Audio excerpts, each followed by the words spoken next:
Good evening, everyone. We're about to start, but before the actual presenter comes forward, I would like to present to us the first quarter report for our youth ministry for 2025. So the first quarter of 2025 has been a time of revival, reflection, and redirection. The ICC Youth Ministry entered the year with a passion to ignite spiritual growth, develop young leaders, and make an impact in our local community. Through a mixture of spiritual-driven AYS programs, a powerful youth week of prayer, and a bold outreach efforts, we witnessed encouraging signs of transformation. Even in the midst of challenges, as we continue to build momentum, we recognize the immense potential of our youth, while also acknowledging the ongoing challenges in consistent engagement and participation. One of the most pressing challenges we faced last quarter was youth engagement. While some programs saw enthusiastic participation, others revealed a need to reevaluate our approach due to competing schedules, shifting interests. We found it difficult to maintain a strong, consistent presence amongst all age groups. However, we've seen that when programs are relevant, interactive, and spiritually grounded, youth respond. Moving forward, this is what we've got at the minute. So highlights from last quarter, we had some dynamic AYS programs. And as follows, we had one entitled The Forgotten Root of a Nation. This session explored the biblical foundation that once guided society and emphasized how far we've drifted from them. Youth were encouraged to embrace their spiritual heritage and be salt and light in a morally declining world. There was another program titled Recovery Mode, Biblical Edition. Using the metaphor of a computer in recovery mode, this program explored how God restores broken lives. We discussed how to recover spiritual habits like prayer, Bible study, and accountability. This interactive session resonated well with our attendees. The power of a praying mother, and this was on Mother's Day. In honor of Mother's Day, this emotionally and uplifting program highlighted the influence of godly mothers in our lives. Some of the youth shared their stories and prayers, and 5 persons from our local community gave their tribute via video as to what their interpretation of Mother's Day actually meant. We had a program, Witnessing Part 1 and 2. These back-to-back programs were designed to prepare for personal evangelism. Topics include how to share your testimony, engage in faith conversation, and overcome fear. The sessions were practical and engaging. There's also one on the consequences of disobeying authority. This session tackled the relevant issue of youth culture, rebellion against guidance. Using biblical examples, we explored the blessings of obedience and the dangers of defiance. And then we collaborated with Family Life on their Family Togetherness Week program under the theme of God's design for relationships. This was against a backdrop of friendships, dating, family, and spiritual connections from a biblical perspective. And then we came to Youth Week of Prayer. This was a spiritual uplifting during the quarter under the theme Community Transformed. ICC Youth, along with youth from other churches, led a powerful week of spiritual emphasis. Every evening featured spiritually filled messages from our young people. The week fostered unity, spiritual growth, and increased inter-church collaboration. On the 22nd of March, Dr. Mark Prince delivered a powerful message entitled Stand in the Gap, which urged our youth to rise as spiritual intercessors and leaders, especially against the challenges they face today. Then we had outreach in the Ilford Town Centre. This was a part of the whole Youth Week of Prayer program. So on the 15th and the 22nd of March, our youth alongside the Pathfinders went to Ilford Town Centre to distribute literature, pray with the people, and share their message of hope. This outreach was well received and marked a bold step in community engagement. The follow-up outreach is scheduled for the 28th of June this year, with the hope of involving more young people and the brethren of ICC as well. So, looking forward, we're going to reintroduce, I should say, Friday Night Youth Vesper. And today is the first anniversary of ICC Youth Ministry going to Rosewood Residential Nursing Home to sing and bring a word of God to the residents and staff. We do this every last Sabbath of each month. Off the back of the Youth Week of Prayer, this month is deemed ICC Youth Spiritual Emphasis Month under the theme Renew and Rebuild. Pastor Real John was supporting this endeavor each Sabbath from now until the end of April. This will be conducted in the youth hall upstairs at 11 o'clock. May will be deemed as the Youth Health Emphasis Month. Hold on to it. So the 3rd of May, Dr. Kajna Ramaratan and Dr. Johnny Iola, two consultant psychiatrists who are visiting. Let me read that again. Right, two consultant psychiatrists visiting from Newham Center for Mental Health, and they'll be discussing the topic of child and adult depression under the theme, Healing Begins with a Conversation. And I've got to speak to Sister June about the 10th, but I'll still go ahead and announce it here. So on the 10th, Dr. Tony Arnall, A&E doctor at Wicks Cross Hospital, he'll be visiting us to speak on the topic of diabetes. On the 17th of May, Dr. Fowler Chasm, GP trainee, acute adult female inpatient ward at Newham Centre for Mental Health. She'll be speaking on urogenital diseases. And then on the 24th of May, Sister Monifa Dowley, cosmetic formulator, hair coach, and well-being advocate. She's the director of Restore Eden, and she'll be coming to Ilford to speak on all things natural. She was here on the 25th of January, and that program was well received. On the 31st of May, which is Youth Day, I'll speak on the day with Warren Gillen, the South England Conference Youth President, and they'll be speaking on the topic of Inspired for Service. And in the evening, there'll be an appreciation program where we'll be awarding, in other words, those participants who hosted the program during the month. We'll be giving them certificates of appreciation. Right, so the month of May seems to be crammed at the minute, but saying that, what we really want to do and continue to do is improve youth attendance and participation, ensure our young youth church still plays a significant role in the development of our youth, creating leadership opportunities for our youth to run programs, strengthen the inter-church collaboration, expanding community outreach through consistent witnessing efforts, increase collaboration with youth in the planning and staging of programs, make programs more practical and discussion-based, use digital platforms more effectively for promotion and engagement, assign specific leadership roles to our young people so that they take ownership of those programs that they do create. We remain confident that he who began a good work in us will carry it on to the end. And that's Philippians 1 and verse 6. Though last quarter had its fair share of challenges, it also brought a great momentum and spiritual breakthroughs as well. With God's guidance and the dedication of our young people, we are confident that ICC Youth Ministry is on track to transform lives, build leaders, and reflect Christ in the world. Let us continue to pray, participate, and press forward together, because the best is yet to come. And with that said, I'll leave you with this.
Thank you very much for watching. And that was just a synopsis of what transpired in the Ilford Town Centre. I pray that on the 28th that those who are missing or those who are unable to attend the last time we ventured up into the town centre will avail themselves and make themselves available. It's really, really good. And these guys really enjoyed themselves whilst they were there, pressing the flesh, engaging with those in our community. And we're going to do a follow-up on the 28th of June. It's all good. But I also add that you guys have been generous. We've had our yellow container in the foyer in our reception area. And we've been able to collect £30. And that goes towards our youth endeavour in terms of buying drinks and all the other stuff that goes to ensuring that our young people are catered for. So thank you very much for your time. Now I'll hand over to Brother Enoch, and he will present to us money. And religion and money can live together in harmony. But I wish. Before he speaks, shall we have a word of prayer? Thank you, dear Lord, for the opportunity to be here today. Thank you for your Sabbath hours, dear Lord. And as Brother Enoch is about to present his findings, dear Lord, I pray that it will do our hearts good and educate us, Lord, at how we should go about our daily lives in a sensible and productive way. In Jesus' name, amen.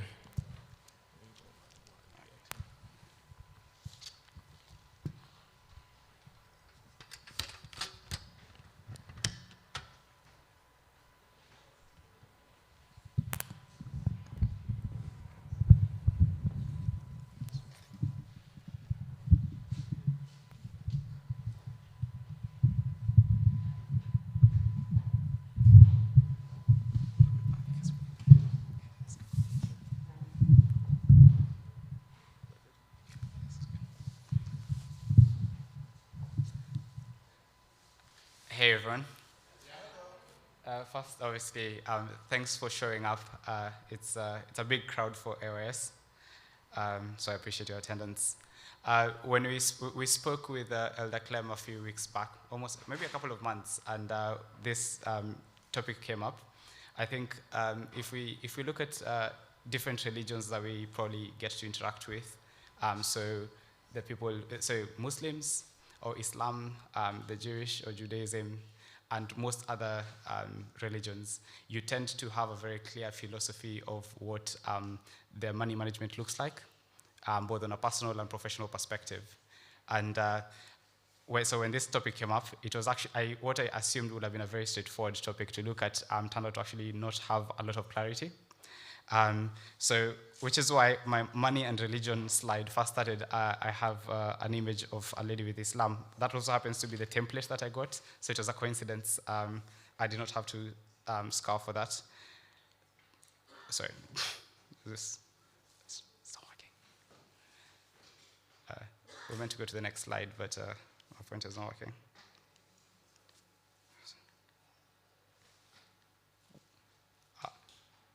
Okay. Oh God. So this was my initial slide, and subsequently, I just realized I'm looking at the wrong thing.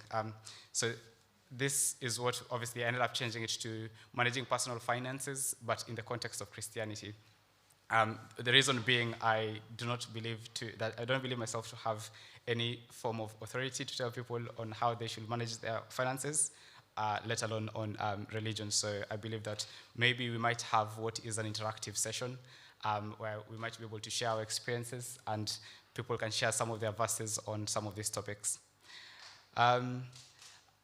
So just to get us started and maybe to help me out here, I wanted to ask around if people have any verses they would like to share about managing finances or money.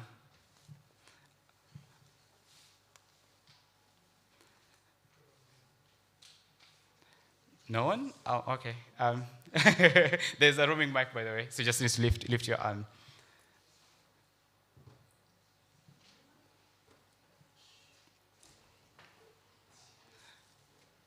Okay.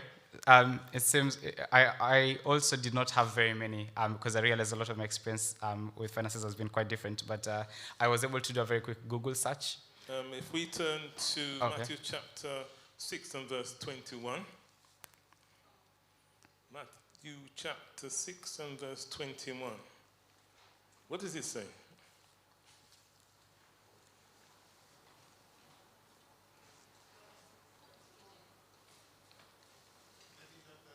Six and verse 21.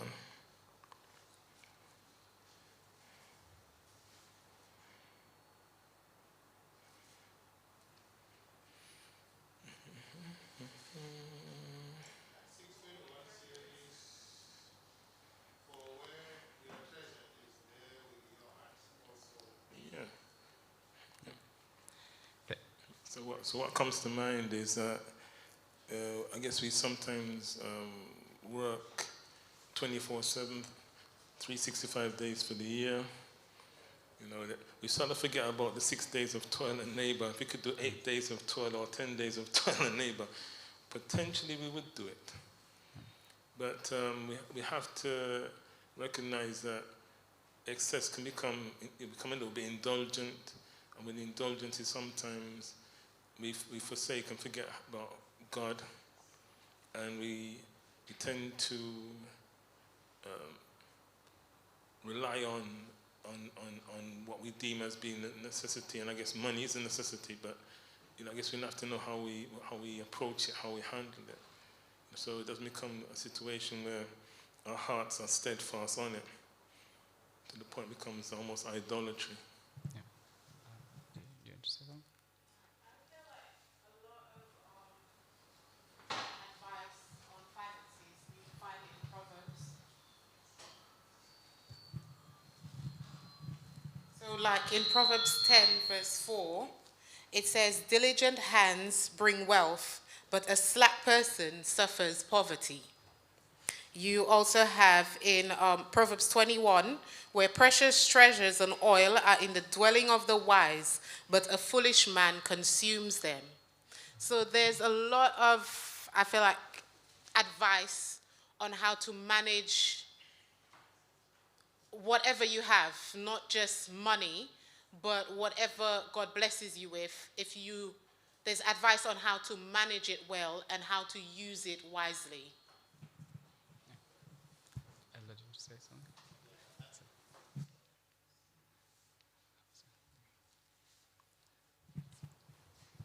I think there is also counsel in the book of Hebrews, especially 13 verse 5. I'll read from the English Standard Version, which says, keep your life free from the love of money and be content with what you have. For he has said, I will never leave you nor forsake you. So, it's a verse which tells me that we need to be temperate. Thank you. Sorry. I think as Brother Maganta mentioned, temperance, I guess it all boils down to balance. As Christian, you can't serve both God and money, for want of a better term. And I guess in a strange kind of way, you have to try and utilize it in a way that becomes more like a ministry. As it says here, building place of worship, support ministries, funding education, and so on and so forth. So ideally, if we think of it like it's a ministry more so than anything else, I think possibly, we use it a bit more, a lot better, for want of a better term. Yeah, so this is quite interesting because when I was flashing out some of the verses that I knew, I did read through Proverbs 21:20, which has been covered, about devouring all we have if we are foolish. Well, at the same time, there was also Matthew 19-21 discussing about storing over our wealth in heaven. So, and I think this is quite unique to our religion, and we've gotten to it where I think there might be an element of taking time to apply, a certain level of discernment, where you will not obviously release everything that you have, but at the same time not hold more than you need, if you're to the extent that you're looking at your finances. So I'll actually just very quickly flick to the agenda. So I was hoping to do this introduction that we've done, touch a little bit about budgeting, saving, investing, and then just have a very quick summary. I'm hoping we don't take too much time so that we all get to live with a bit of the sunlight outside.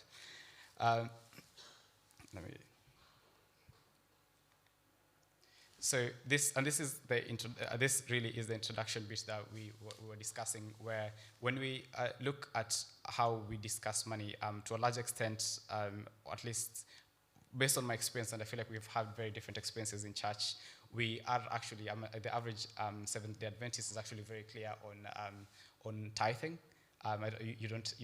Some people will not be able to quote the exact verses, but we all tend to understand that really well, and there's no lack of clarity when it comes to that. We all know to work 6 days and rest the other day. It's not the whole point of this, but ultimately in the day that we live in, working is linked to economic benefit, and directly, obviously, feeding into our personal finances. But to a large extent, we generally tend to stop there. And at least if I was to look at my experience at the point maybe where I turned as a young adult, I found that I had not found a lot of counsel beyond that on how to go about my finances. What do I do with my money when I get my first job? Do I go on holiday with my friends? Do I start to put a mentality of my money towards my pensions? That has ended up being it's almost like a journey of discovering on my own when I participate in a religion that has been around for a lot of years, obviously. So I thought today, when Clem asked this, I thought maybe we can actually just touch on some of these points. I will make sure that I use a lot of my experience as a professional to touch on these points, because I work in investments, and we can talk about this, but I benefit from a very knowledgeable crowd in some of the Bible, and we've already seen this with all the verses that have come through, and hopefully we're able to get this discussion and have a feel of how we should go about it. So the first one is going to be on budgeting. Sorry, my slide is not working on this side. Okay, so if we were to maybe loosen up a little bit, I don't know, will people here be open to discuss it, to be sharing budgeting tips? Obviously, we've all been experiencing a cost of living crisis, and we see it everywhere. What are people doing around to, be good at budgeting? Or maybe should I take a step back? Are people budgeting?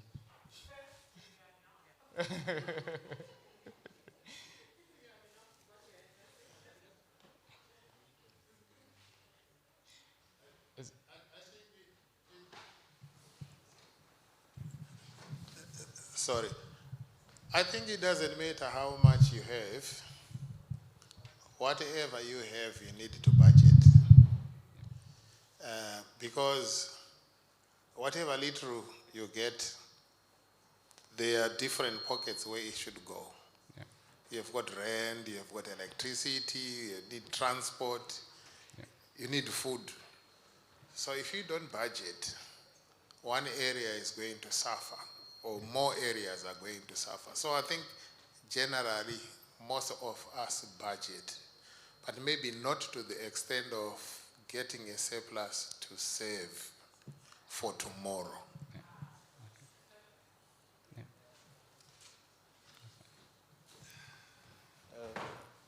I'm actually not in agreement with Elder Mugaza. I don't think a lot of people budget. I think people just portion what is remaining and what is required. I think budgeting would actually include portioning everything, all of your incomings, and then portioning all of your outgoings. Some of that would go like in different categories. What I think most people tend to do is they have slightly more than they need, and then they know like they will always have enough. So once their salary or their income comes in, they will spend, and then at some point they'll realize they don't have enough, and then now they will just generally get by, and then they're paid, and then the circle starts. But I think, especially for people who don't have a lot, which is a lot of people, you should budget. But then if you have such a surplus, then budgeting might not sound sound. But what happens, I don't know if this is like a Swahili proverb, but we have one that says, I think, a fool and his money are soon parted. So if you have a lot of money and you don't even know how much you have, it's not long until you don't have a lot or don't have any. Thanks for sharing. Are there any takers on this? Okay, so we'll continue. It's obviously expected. So how we handle our money, how we handle our money will vary from person to person. It's obviously informed with our life experiences. Some of us have been engaged with how to handle money from a young age. Some of us will have had to learn as adults, so that's likely to be very different. And ultimately, the need to budget and how to budget will obviously depend on levels of income and the levels of information that are available to people. But a key point I just want to note here, since we are working through managing personal finances, the key aim is to be able to manage a surplus. A surplus is just relative to what you earn, because obviously, if I'm surviving a week that I've earned 1,000, and versus a week when I've earned 50 or 500, a surplus will mean and look very differently. But it's just a surplus. That's the key thing. So just go to the next slide. I will also just note before we start on savings, I realized that I did not talk about debt, which happens to be a very key thing, because ultimately, before you get to being able to save, how we manage debt is obviously a very key thing. I had some Bible verses that actually I'd noted down that I not included in the slide, but I don't know if someone would be. I don't know if does anyone have a Bible? Oh, sorry, Auntie, do you want to say something?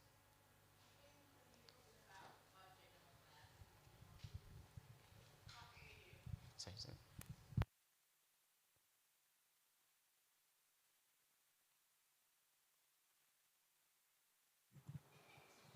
Yeah, when we're doing our budget, we also need to think about differentiate our needs from our wants. I'm sure you'll expand.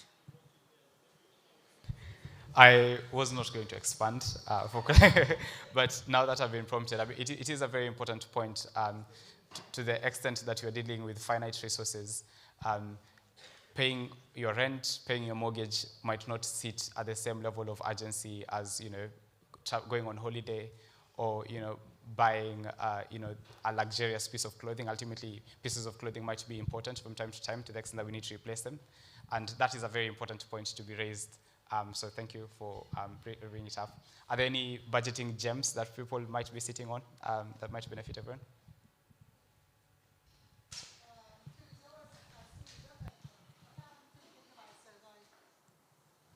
You have your salary, yeah? And when you have that salary, you have to know how much money you're actually getting and how to budget yourself and try and not to go over that budget. Sometimes people believe you have to save £1,000 every month, but it doesn't have to be. It could be £10.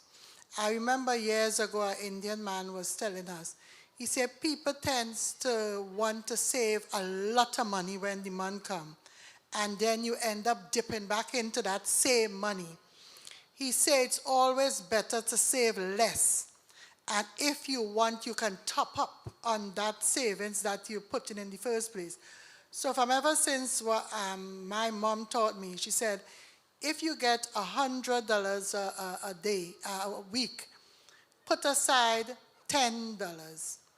If you see before the end of that week, you can put in another $5. But don't make your budgeting, don't make your savings so big that at time if you have a shortfall, and that savings, like me in particular, I have a direct debit that when I get my salary, my savings go. So I don't even think about it. It comes out the minute my salary goes, and it's there. And I've budgeted myself and see that I can afford to pay that amount. So you had to know what you're getting, what you're earning, and what you can actually put aside for certain things. But with the expectation, making sure that you pay what your rent, your bills, and whatever. There's a time you can give yourself have a little festival where you can buy clothes at that point in time. But you had to know how to budget yourself and that you can afford, and you don't have that fall short. Thank you. I think there was a hand at the back. Oh, okay. Sorry. I think what the professionals always say, sometimes it's good to make a record of our spending, because sometimes we think, oh, we don't really spend much, but you know, you spend a little £5 here, getting your little snacks, a little £2 here, getting that, hopping on the bus when you could have just walked. But if you've got it on paper, and then you can actually see it, and you can sort of see where your money is going, and then plan accordingly. I mean, on that point, out of interest, if you were to ask people here in the audience, how many people would know how much money they spent in most of their categories to the nearest, maybe like £5 for last month? Okay. I was asking how many people in the audience, it's a very good point that you raised on being able to analyze and know how we are spending and how much we are spending on different categories. And which is why I was asking within the audience, how many people will be able to say that they know how much they spent last month on certain categories to the nearest, maybe say like £5. Don't say like it was either 200 or 300, to the nearest maybe like £5, with a show of hands. No. Yeah. Okay.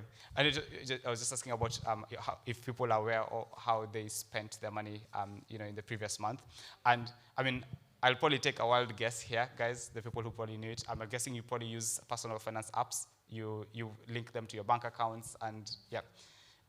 In terms of a tip, I obviously was trying to lean away from any sort of promotions, but that's a very useful tip to the extent that people are happy to try them. This personal finances app tend to be very useful, where without spending extra effort, it's linked to your bank account, and you can very clearly say that I spent X amount on transport, and maybe I spent more this month than I did last month or less, and that way you're able to see how your finances are trending relative to previous months, previous quarters, or previous years. Elder Bugadza had his hand raised.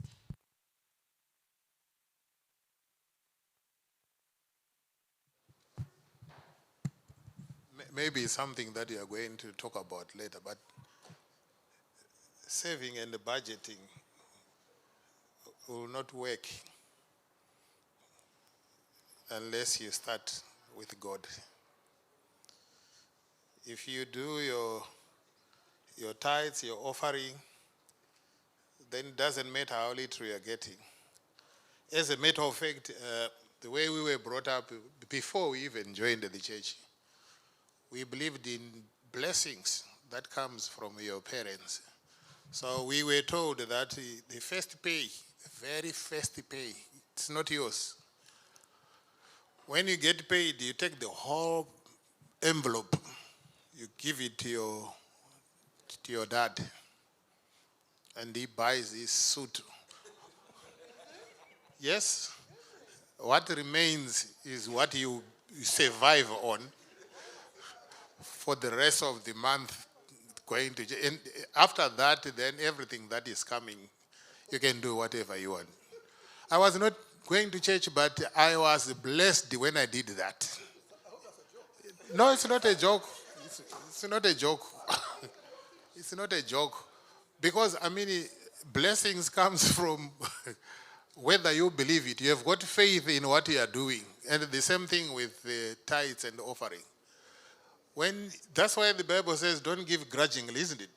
Right. You give with a pleasant heart. So you are returning to God and you receive those blessings. So whatever we are talking about, savings, budgeting, you can budget until 70 years to come, you will be still very poor if you don't put God first. I think that's a very interesting point that will be brought up, but and I'm very mindful that we're in the church. But I also, Elder Mugaza, that's very common also in our part of the world, but we're from the same place anyway. But I wanted to raise, because we will say this, and it's very important, obviously, that we put it in the context of things that we say, because the same young people that will be getting this advice will go out there and they'll look around and they'll see people who maybe do not go to church, And there are people who do not go to church who maybe manage their finances better than we do. And what does the Bible say about what is faith without action is? So I think the action element, the action is really important. And obviously today we'll probably try to talk about the action a little bit more than the faith aspect, because people here get the faith aspect.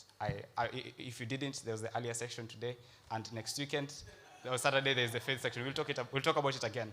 But I think we as Christians, and a subsection of Christians, SDA, and a subsection of mostly Christians who are here who happen to be black, we tend to be, when people talk about minorities, they talk about people who, it's almost like a blanket statement to say people who happen to be poor.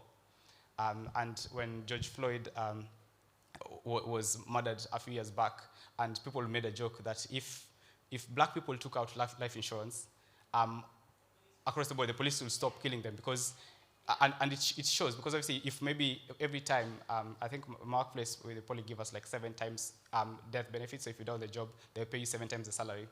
If people came and started killing people from our company, for example, it's not just the company that will complain, but the insurer will come after you very, very, very quickly because of what that will happen. And to the extent that we have our beliefs as Christians, they are correct. I firmly believe in tithing and I believe in all these actions. But what follows them? What remains? That's 90% after you've tithed. What do you do with it? Because if you tithe and you play around with your money, I believe that that's contradictory to what actually the guidance that we have in church. Yeah. So I will touch on this is going to be very dry content, I have to say. I really try to think about how to go about it and make it lively, but let's sort of touch on it. I mean, if someone is able to read Proverbs 22, 26 to 27.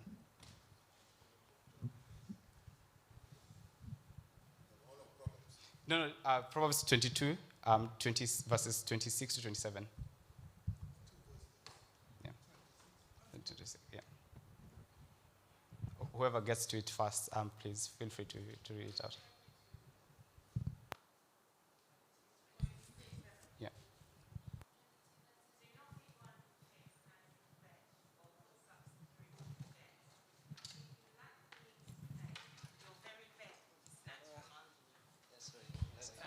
No, I don't know.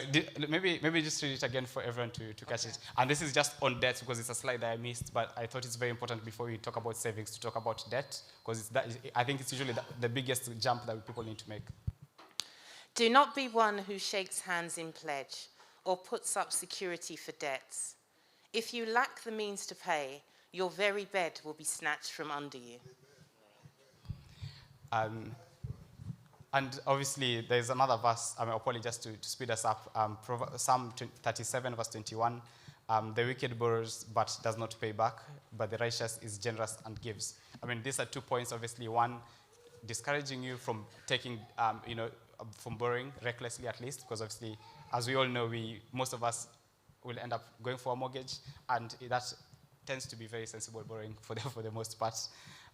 But to the extent that we borrow to be able to pay back. And I think I do not want to spend too much time going into it, but we can probably look at different types of debt that people would generally go for, and maybe people can help me maybe classify whether or not they're sensible. But if you maybe were to say maybe a 32% credit card, what do you guys think? Sensible or not sensible? Exactly.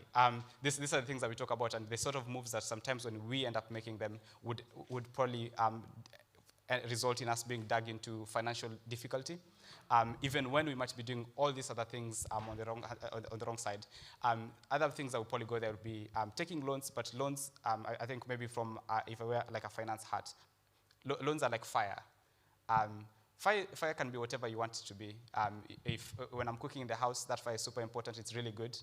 I need it to eat, cooked food. But that same fire could also come to consume me. So if I take, let's say, a loan on 32% interest rate and go on holiday, that could very easily come to ruin me. I could also take a loan for a mortgage, and that could potentially mean that I'm getting on the property ladder and get financially better over time. So it's a myriad of things, and it doesn't mean one particular thing. And I think it's super important that maybe as we look at it, we acknowledge that. So debt is not necessarily bad, and we do not want to give that impression, but we should take it sensibly. Oh, sorry, I think there's a hand that's been raised. As much as I agree with you, Yeah. there are 1,148 verses in the Bible speaking about debt, and there is not one with a positive connotation. Not one. Now, obviously, we all probably have debt in here. And the mortgage, yes, you need to take one to go up the property ladder and so on. But I personally discourage debt. All right? That is why the world is in the mess that it is now. Okay? Because of debt. Now, there are so many things we can do to avoid debt. In our culture, we've got what we call susu, or partner. Some of us know what I'm talking about. It's better we do this than we go to the bank for a loan and at the end of the day, interest all the time. Thank you. That's a valid point, and in all truth, as I was going through the Bible, I couldn't see a lot of positive points, but I mean, finance has actually evolved. So for the most religions, actually, lending to people who practice the same faith as you is actually not allowed. If you look around, the Jews, in Islam, and even in Christianity, the lending in Europe was actually, and please take this with a pinch of salt, but it was introduced with Jews who lent to people who were not practicing their faith, and it gradually became mainstream. But in the context of what you said, and obviously opening it up to the crowd, do we believe that we have real alternatives? Because I think I am out of my depth here. I'm open to solutions, but do you believe we have real alternatives? Because for example, in Islam, you're not meant to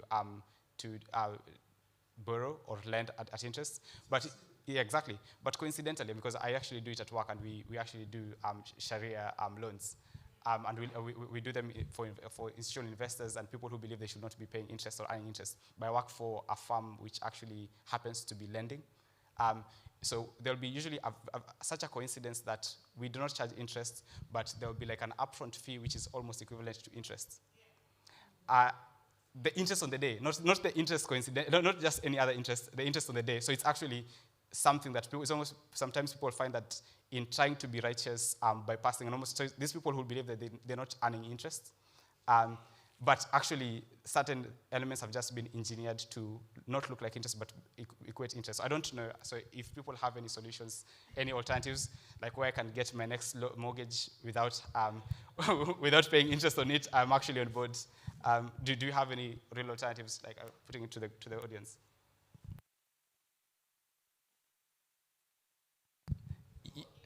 Or not taking debt to begin with, because we said debt is not good, but do we have any real alternatives?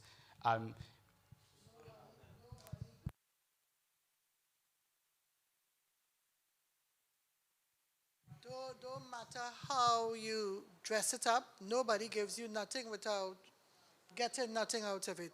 They may just dress it up in a nice way, but somewhere along the line, they're getting something back out of it. Susu is good, but although you pay susu, it have people who take bucks. So you're still paying, and it's a risk of getting the money sometimes. So it's good, because I know a lot of people who was in susu and get back the money. So susu is we call it susu, we call it partner. It's like all of us here, we pay £200 every month. Brother Mugaza, if 20 people pay £200, Brother Mugaza gets the first hand, and then Sam will get the other hand, then I will get the other hand, Shakira, until you finish. But it comes with no interest. But it also has a risk, because it's still illegal.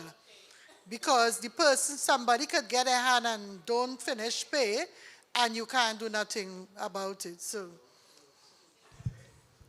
yeah. Just before we go to the next person, I'd like to say that's a very common thing. We have it in Africa too. I don't know, different places call it different things. In East Africa, we call it chama. It's very common, especially amongst women, and they do the monthly payments. Oh, sorry, there's a hand there. different ways you can save money. If you're working, you can't save £20, £5. You can save the coins. You drop it in the tin.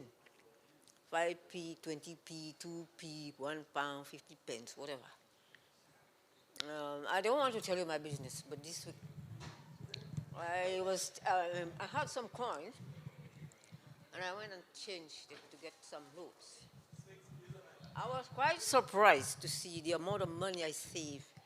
£1, 10, 2p. It comes to 600 quid. When I changed the money, I was quite surprised about it. So there are many ways you can save your money. You can save £1, £20, £100. You save the coins. And when you do head out, you got a lot of money. Amen. Yes, money. So we'll probably take that officially as our nudge to go into the next slide on savings. So just give me a sec, let me get my setup ready. I will, as a professional, I have to do this. If you cannot read that, it says not investment advice. It's very important that I do this, otherwise I can lose my license. So this is strictly not investment advice. We are having a discussion, and people can make their decisions or judgment based on what we discuss. So some of the points I wanted to discuss. Sorry, I'm sorry. This step will come up naturally after you've paid off your debts, and you are saving. Your budgeting is resulting on a surplus on a monthly basis. Okay. Thank you. Yeah. Yes. Sorry.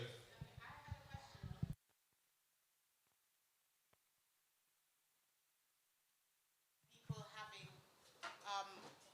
a surplus, having some money left over.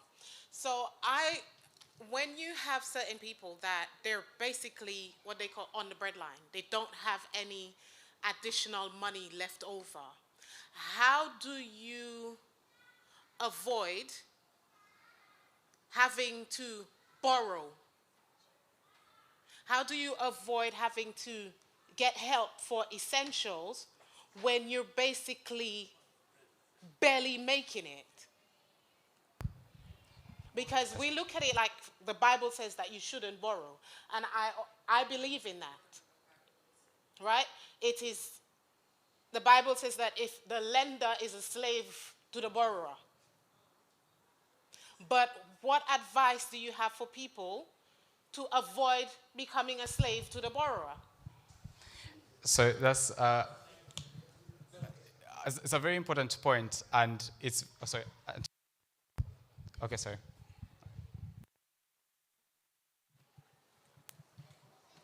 Yeah, there's something called live according to your means, and you can cut down on certain things. Instead of going to the supermarket to buy juice, you can buy some limes, make your juice. Instead of buying bread, you can make bakes. Instead of going to the dry cleaners, you can iron your clothes.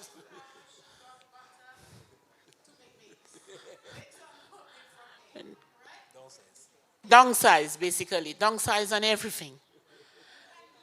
Yeah. Okay.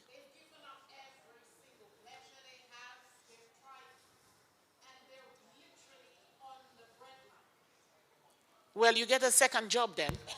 Because at one time I had 4 jobs. I had 4 jobs in one day. Because things were rough. I used to come from school at 3:30. The next job was at 4. And after 4, 7, I went to the other job. And then I had another job. So, but sometimes you just have to be innovative. You can probably do things to sell from home. Get the community involved. There's a lot of things you can do. Join the food bank. Yeah. Okay, Sister Chikira, these things are real. And I want to give you my own example. When I left Zimbabwe, my mom was unwell. I think we call it ascites. I mean, nurses will know. the build-up of water, fluid. And she had to be drained every month. And the situation was bad there. I was literally working for her. For 11 years, I was doing that. I was working day job and night shift when I was living here. I had no rest, right? So that I can make ends meet. I was borrowing from the bank, and then it come to a stage where you get another loan to pay off that. I don't know how many times I did that until the bank realized that I was at a situation where it was bad. And then it was not only borrowing from the bank, credit cards, and so forth. Okay? So I ended up getting what they call an IVA, Individual Voluntary Agreement. And I got stuck because all those banks where I had accounts, they had closed. And I only had to get an account with a saver from Halifax. And that IVA, you can go on for many years. You are just like nobody, your credit history, nobody wants to, when they look at your name. And it was a situation which I could not do anything. You can work all the hours of the day, 24 hours, and that money still is not enough. So there are situations where you are unavoidable. My mom used to say, I didn't want you to go because of my illness, I wanted you nearby. But if you had not gone, I would have died a long time ago. And she died still. I had to borrow to go for that funeral. And the debt is still going up. So these are real things. There are people who are in debt, not that. Some people have lost their houses. And they are homeless now. Not that they wanted it, but they could not avoid it. Okay, so guys, it's just been flagged to me that we might not have indefinite time. So we might need to push on a little bit. I personally was enjoying a bit more. Yeah? We still have time? Okay, that's good. That's good. I just as a response, because it's... Okay. I was just going to answer to what Shakira was saying. I like how what Brother Mugaza said with his mom. I can remember when I first came to London, I just came and waiting to do my nursing, and a friend of mine asked me to look after her kids, and she's going to pay me £70 a week to look after 2 children because I wasn't supposed to work. The point I'm trying to make it's all about where he was talking about. It's about budgeting.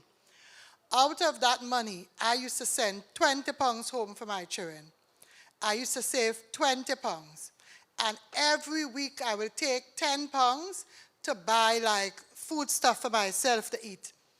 And I hold back this £20 to pay my school fee that I had to go. By the time that's 6 months, I had sufficient money to pay my school fees to start. I didn't have all, but I had sufficient. When you are earning a certain amount of money, you have to really manage yourself. And don't get me wrong, I came from Trinidad where I had all the flashy clothes and all the flashy shoes, but I came into a different country and was earning less. Now I can do different because I'm earning more. So the point I'm trying to make, when you are earning less, you need to live within your means and don't try to live beyond your means because you're going to get into problem. And the time is going to come. God is good. Prayer is wonderful. The time is going to come when you're going to get surplus. That sometimes you say, what else could I buy? What else do I need to do? What else do I think? It does happen. But as women, we all go through those stages, really. And it's just about budgeting. Yeah, that's my advice to Shakira.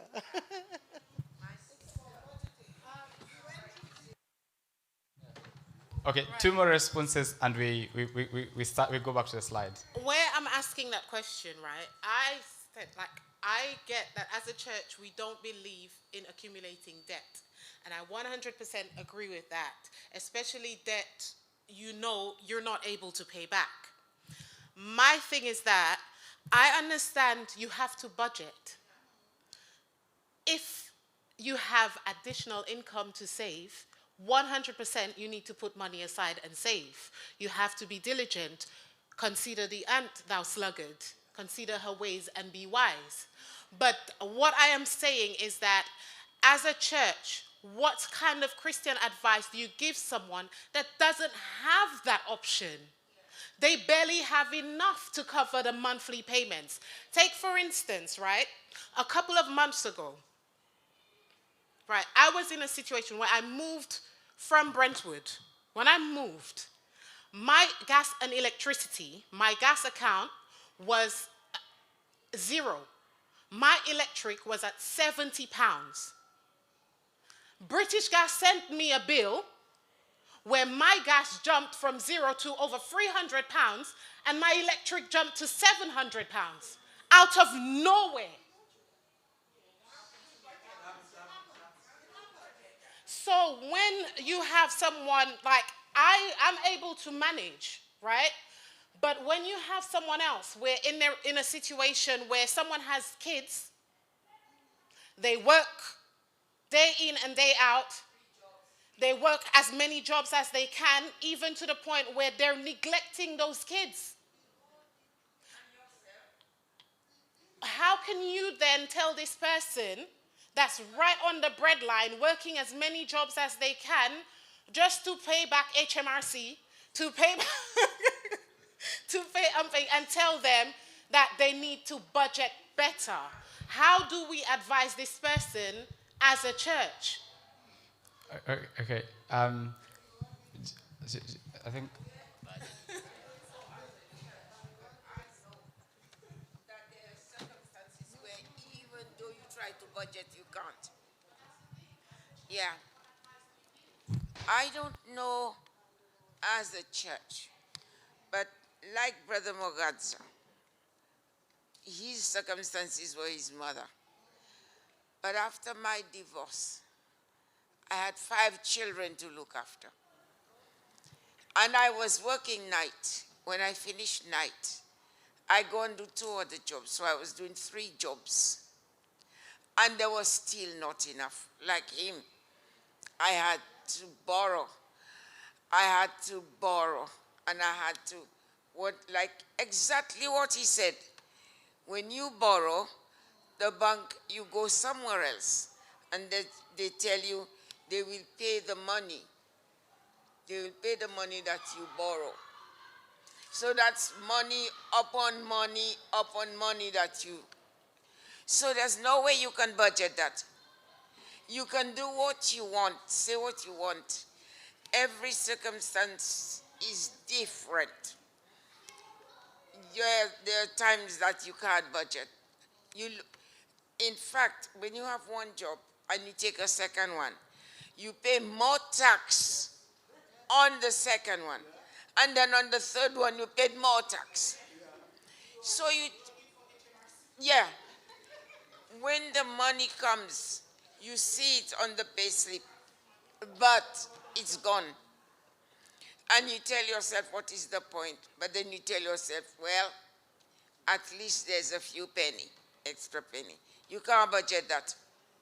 There is no way you can budget.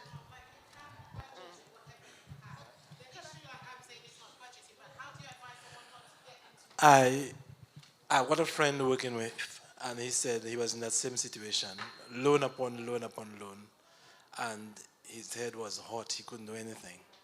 And he said, on Sunday mornings, all of the banks, the institutions would call him when he was in church.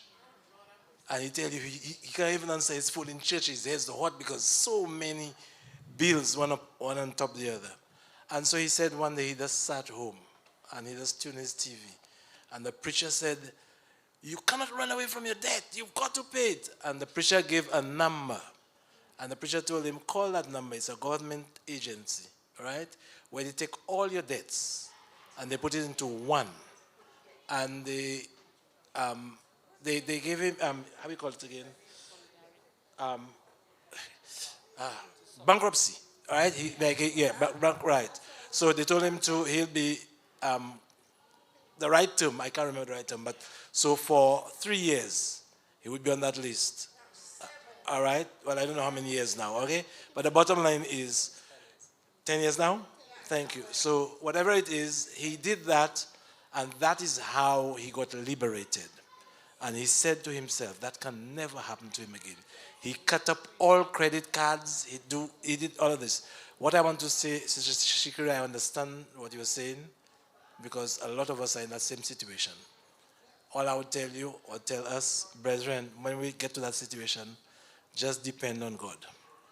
As a church, that's the advice I can give. And if we can help each other, let's try to help each other. Thank you. So I need to say something. I'm just mindful we're running out of time. I'll just put, just to guide the discussion. Okay, 2 more.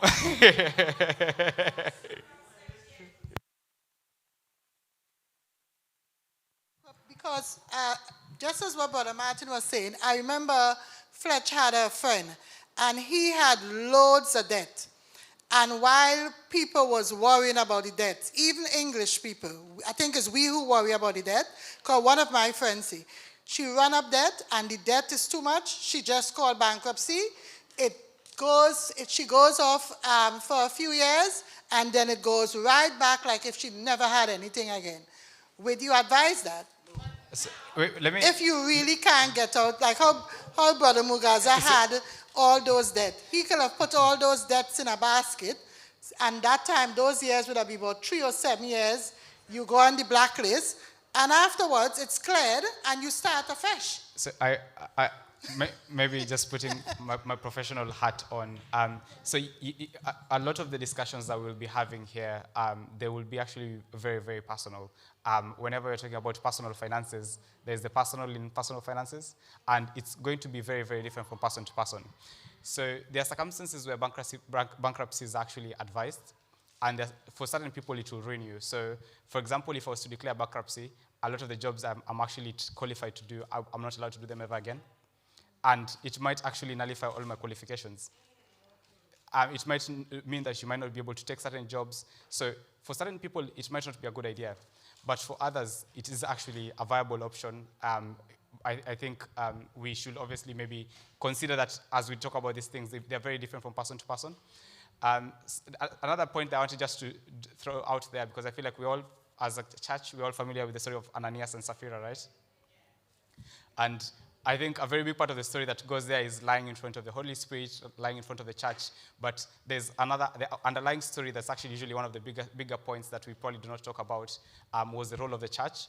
Because at that point, there was that element of operating as a church. And people, what Ananias and Sapphira had actually done not even including the lie, but maybe excluding the lie, was actually very honorable, because they were selling property which will actually go to helping the widowed and the orphans. To add something to this, when one of the disciples who was identified as being a disciple around the point of crucifixion, I don't know, does anyone remember the name? Which of the disciples denied Jesus? Peter. Yes, it was Peter. And how did they identify Peter? By his mannerisms, by how he carried out himself, and they could tell this is a disciple. And that's something about Christianity. So my professional hat is gone. Don't call me to that as a professional, but that's something about that's something about Christianity that maybe does not exist nowadays. Because as we talk about finances, and the reason why I was pointing towards finances being something that is, a very key part of religion, it's really hard to pull out what is finances and what is actually a lot of what we practice as religion. Because in this case, taking care of the orphans, and which is going to be a big expenditure for one person, is an act of service to God. I don't know how many people will probably vouch to the church doing those sort of actions nowadays, but I think that is the role of the church too. It's just something we probably need to discuss. Yeah. I'm sorry. We need to make sure different people get it.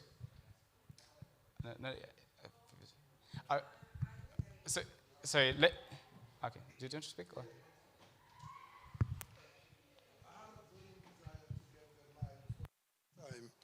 Now that I have it, I'll take full opportunity.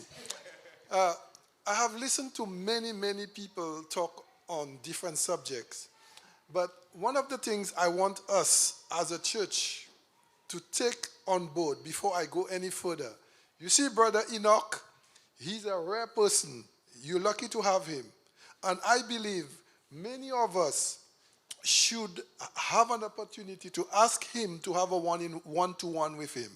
I am urging you personally, have a one-to-one with Enoch, and you will see life will change for you. One. The other part I wanted to say is, the other thing I wanted to say is, no, but listen, but just listen carefully. When you listen to everything that was being said, apart from what June said at the ending there, where that was a brilliant, brilliant thing you said. As a church, because I believe Enoch is speaking to us as a church. One of the things that we as a church fail on is helping church members. Because when I hear any church member having difficulties with whatever way they will say they will have it, the church responsibility has not been met. They just forget that you are a church member. And that's the thing nobody wants to talk about. Everybody talk about things, but they're not talking about the church itself is not helping the members. They're not helping them at all. And they have the possibility of helping. When you see somebody, you see, one of the things I always said, I remember talking about that. If anybody wants to partnership, 5 of us, any 5, and I can prove to you all that nobody in the church will have any problem. Any 5 can come to me, and I will take them on board, and we can have the church debt-free. I am the one saying it. If the church have problems, it's because the church itself not helping the church. The people in the church that can help don't help. That's the problem we are having. Before I get to Sister Shakira, I want to build on what Elder has said. So what I was going to say is a lot of help. I think when we're waiting until people have help, it might be a little bit too late. And I think when we have sessions like this where everybody is given information, that will cover most of the scenarios. So maybe, for example, I might get into debt, like a lot of debt, and you might need to bail me out. What would have been better than giving me the money is giving me the information so I don't get there in the first place. That's what I'm saying.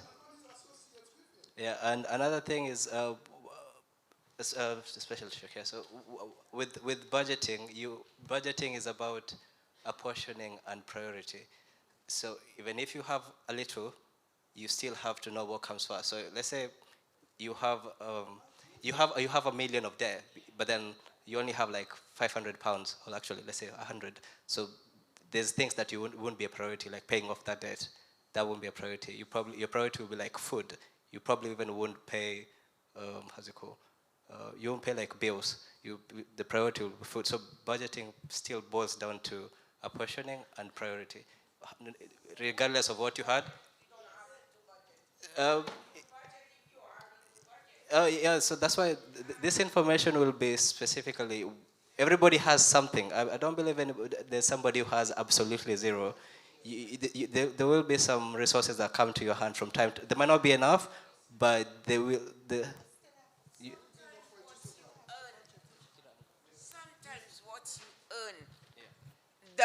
bills take over everything. And by the time, my son, you finish the bill, sometimes you don't even finish the bill. The money is gone. And believe me, I have gone through it. You look at the earning, you look at the incoming, and you don't see the outgoing. So by the time the outgoing, the incoming is gone completely. Nothing is left. Now, especially in these days, the incoming, you see it. But by the time you pay the gas, which is double, by the time you pay the electric, which is double, by the time you pay the water, which is double, by the time you pay council tax, which is double, by the time you pay rent or mortgage, which is double, the incoming is gone. You don't have food bank. Do you know how many teachers, how many people in ranks have to go to food bank because they cannot afford, they don't have it, because the money is completely, and I'm telling you, it's completely gone. So how do you budget for something you don't have? Allow me to answer this one. So you've said you're paying the bills, you're paying this and that. That is part of your budget. So you from what I am understanding, what your question is implying is you want to budget on surplus. No, you budget and then you can have surplus. But as long as you're paying something, then you should be able to prioritize. You said you pay a bill. I'm assuming by the time you're paying the bill, you've at least eaten. So let's say you start with, I will eat, and then if I can get a place, then that would be the second thing. And then there's going to be water. You heard the people saying if they eat, they can't pay the bill. If they pay the bill, if they eat, they cannot pay the bill. And if you pay the bill, they cannot eat. Have you heard that? Yeah, I've heard that. And that is the prioritization. They choose to eat. Okay, sorry. So where's the budget coming? I'm just going to add on what brother said over there about the church. I think the church has become lazy and people become more holier when it comes to problems. We're going to pray for you, my brother. We will pray for you. Somebody's hungry. They are struggling. They want food. When somebody say, my children haven't eaten for a week, I'm really struggling. I'm going to pray for you, my brother. Please pray for yourself. Give me money and pray for yourself so that I can feed my kids. Because, you know, we're just making it an excuse. This pray for you thing.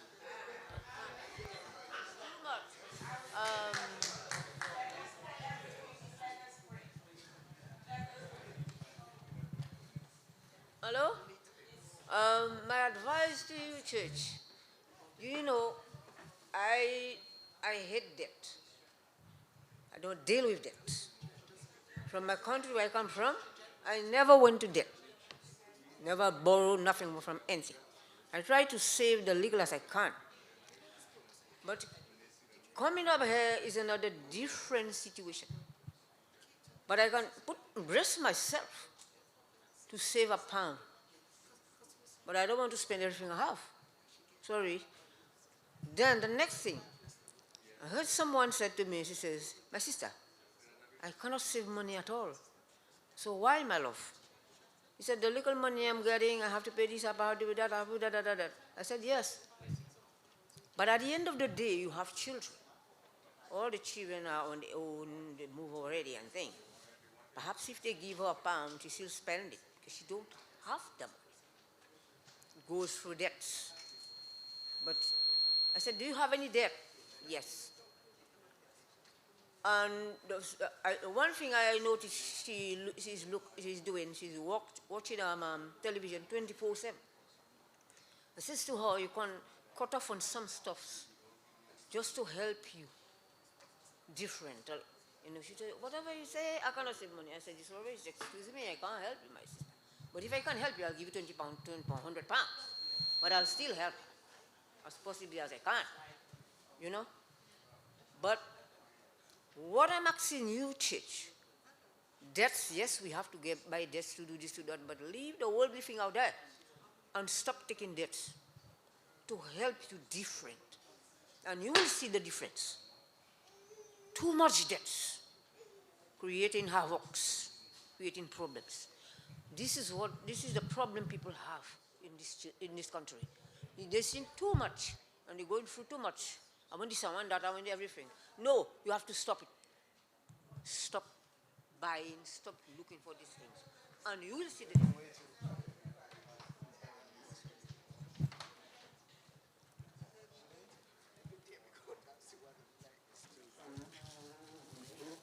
Yes, there's a good old Proverbs. It says, instead of giving a man a fish, teach him how to fish. Yeah, and sometimes we need to learn to help ourselves. Yes, we are not managing now, but sometimes we have to tighten up our belt, as the old parents used to say, tighten up your belt. And then sometimes that means that little bit of sacrifice, maybe we have to train, retrain, yeah? And don't always depending on someone to give you something for nothing. Listen, you can just sweep the little yard and get £1. Do you know what I mean? So help yourself as well, and then I can help, and we can help you. It's just an analogy. It's an idea. Yeah, you can come and sit down and talk to somebody or something, keep their company. You can find something to do. So so sometimes you need to. Yes, we need to help each other, but you also need to budget and tighten your belt. Like we said, work out your budget. This is what you've got to pay. Speak to your creditors. Speak to people who can help you. And, you can pay. They tell you ways, like Citizens Advice, ways of helping to manage your debt.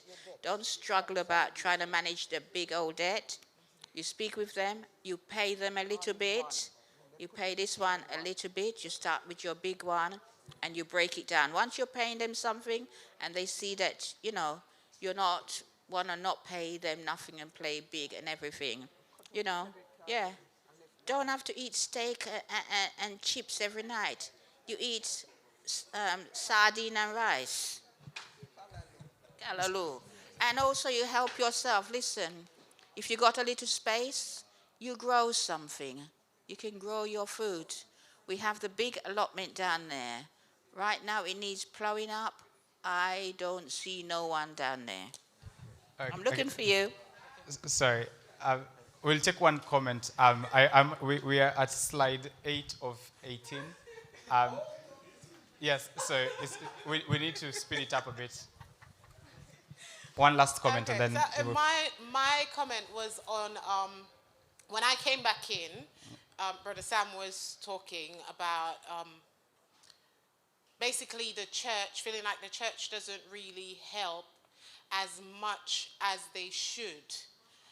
And I get it, but at the same time, the way I look at it is that we are the church, right?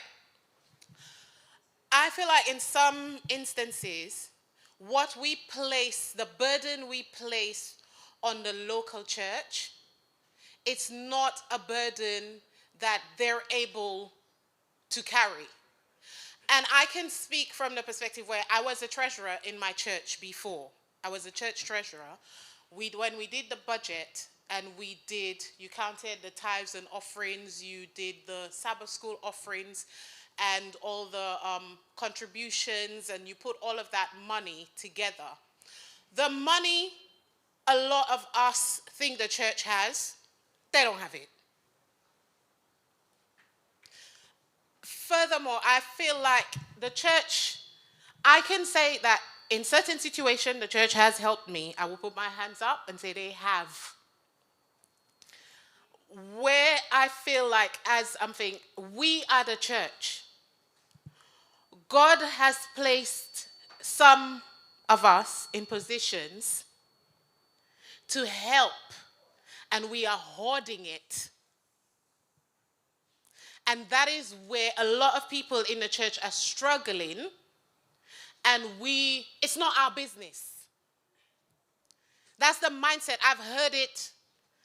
It's not our business. And if we make it our business, we also make it everyone's business. We are our brother's keepers. When I asked about the question, I budget, and by God's grace, for the past couple of months, I've been able to cover all of my bills. And I thank God because I know where I was and where I am now. What I am saying is there are people who are not able to do that. And I feel like the church, when it comes to financial literacy, the church has failed us. They have failed us when it comes to financial literacy. And we say to people, we shouldn't borrow. The Bible speaks against it. But my question again comes back to, what advice do you give them then on how to survive without borrowing, without going into debt? Sorry.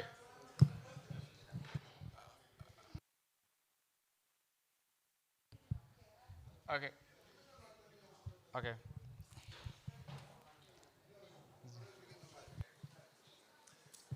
Chikira brought a question to us, and the answer is very simple.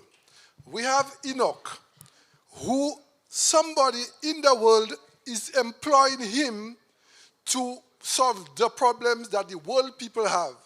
The church have that problem. Why don't the church employ him so that we cannot have that problem? That's the answer. Okay. So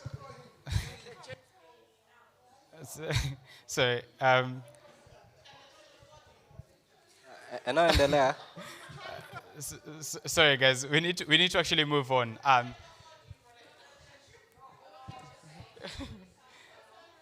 Sorry, guys. Please let's settle down, please. Sorry. Sorry. We need to settle down and progress. So all of this leads us to the point of savings, but maybe as one final point, I think very interesting points have been raised here, all very practical.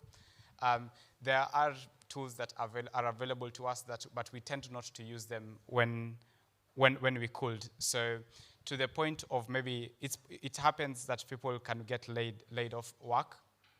It happens that you can get an accident and not be able to work. But to the point, maybe what my brother said, that's my brother Libni, I should say that. What my brother said, I think information tends to be super cheap. So if someone comes and talks to me, let's say we're talking about this now, we're getting this information and it just happens to be that besides the electricity, we're actually here for free. We could talk about potentially getting income protection at work. We can talk about getting different kind of life insurances such that if certain tragedy hits, you're not paying money out of your pocket. Auntie mentioned a very important point. We don't need to wait for hardship to hit to know that maybe we need to upskill. If you're not keeping up with the trends of what is going on, sometimes we don't see certain incidences hitting us. So just one second. So there are all these points, and I think it's super important that we keep them in mind. I'll very quickly switch back now to savings. So there's a lot of chatter, please. Sorry, there's a lot of chatter. Sorry.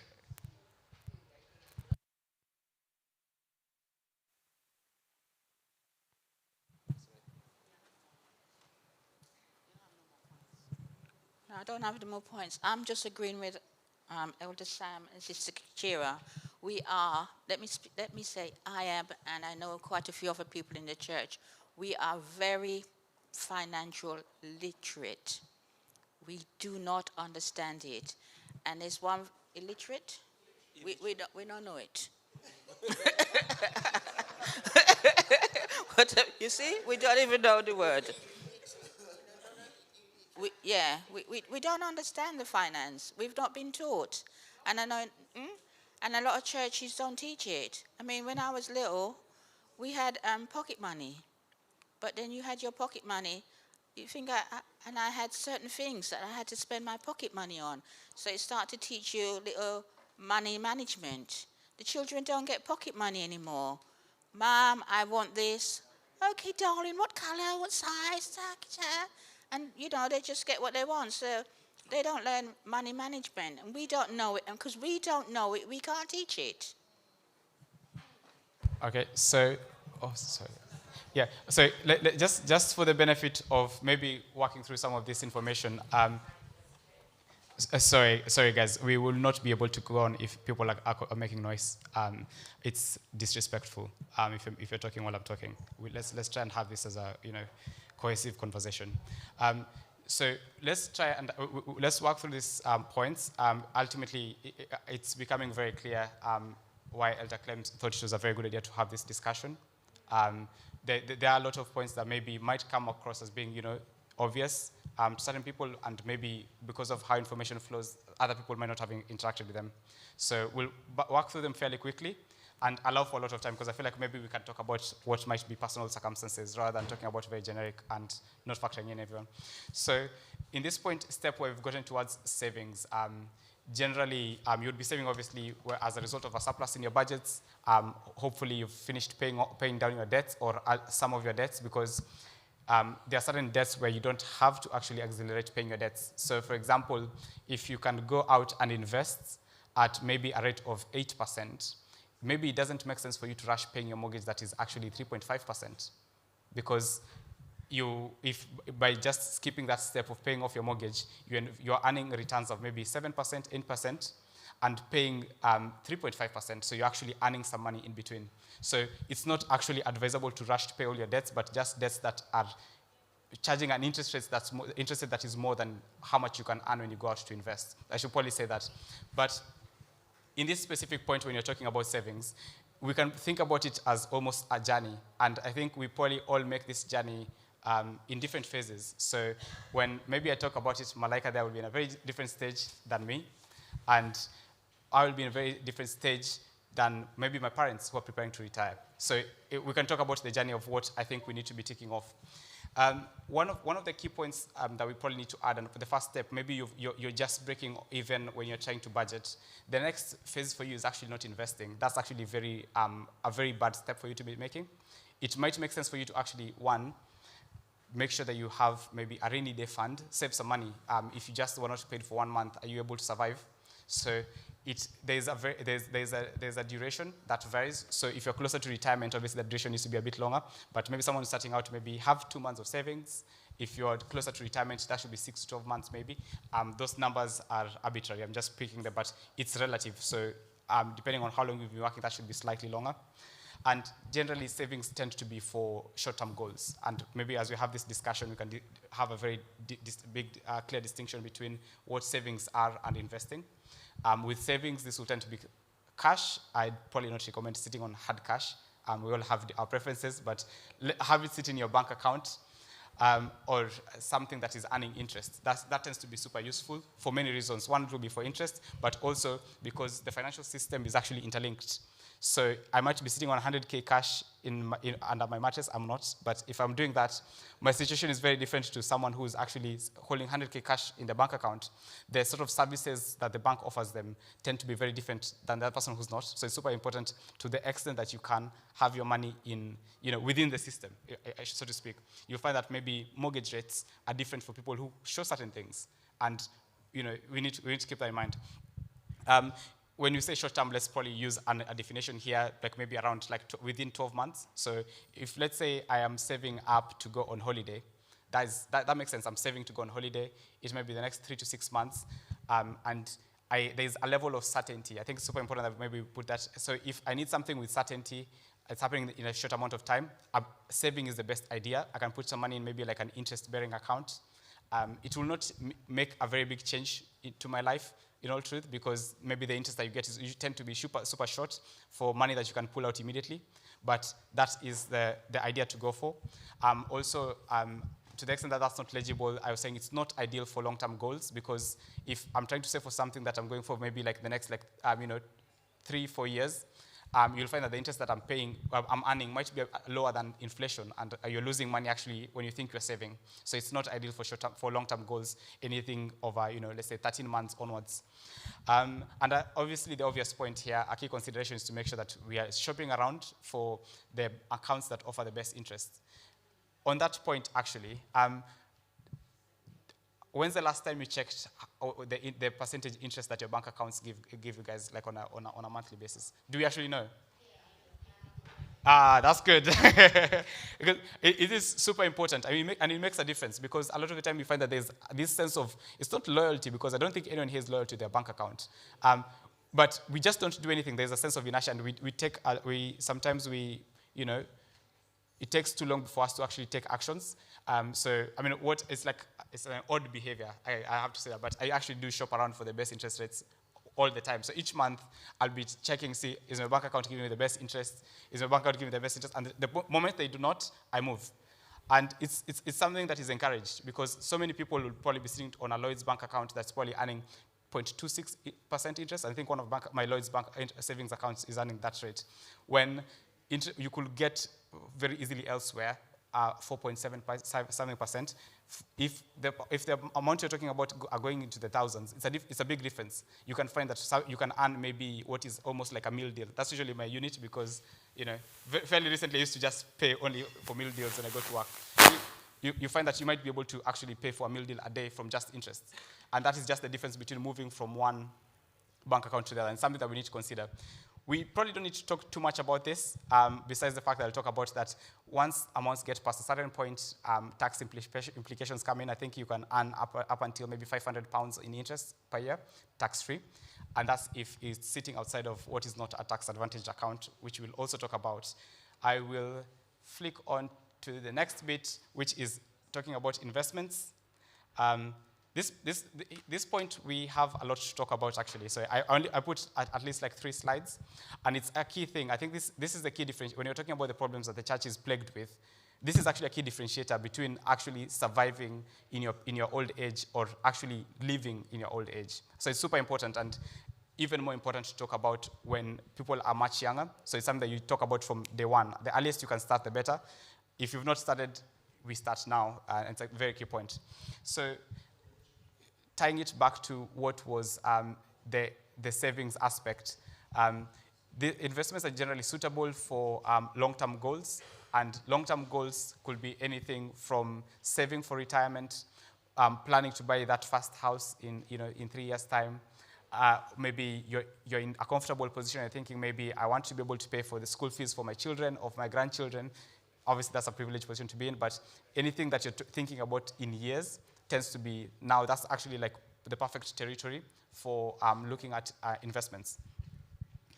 And obviously, since we're talking about this as a journey, at this point, you have already maybe put in place some money for a rainy day fund. If anything happens, you're not picking out from investments, because that can mean that sometimes you sell your investments when things are not good, and investing, you want to actually make sure that you've allowed for enough time to recover in case things happen.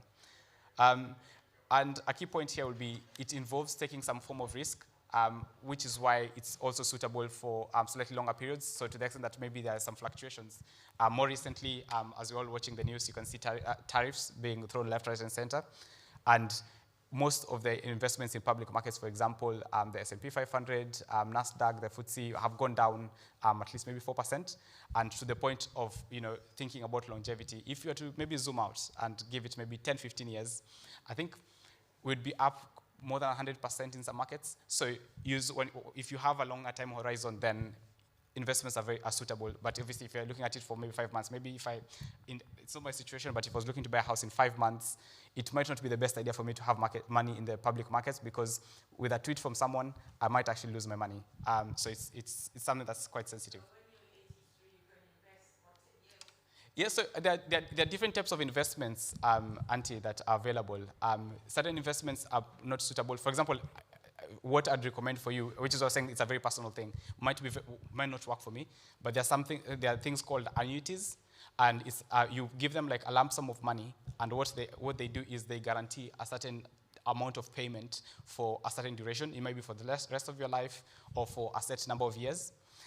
They also tend to be very popular when interest rates are high. Yes, when interest rates are high, they tend to work really well. This is a personal discussion, and maybe certain questions I might want to ask now are not appropriate. So, but it's something that, yes, there are investments that are available that are suitable for different people and depending on the stage in life that they are in. Yeah, For this specific one, you need that. Yeah. Okay. So.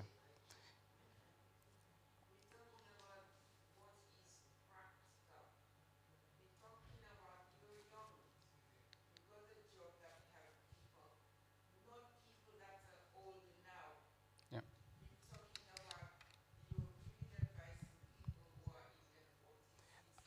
And Auntie, but I think the thing is, everyone here, like, God willing, I get to be your age.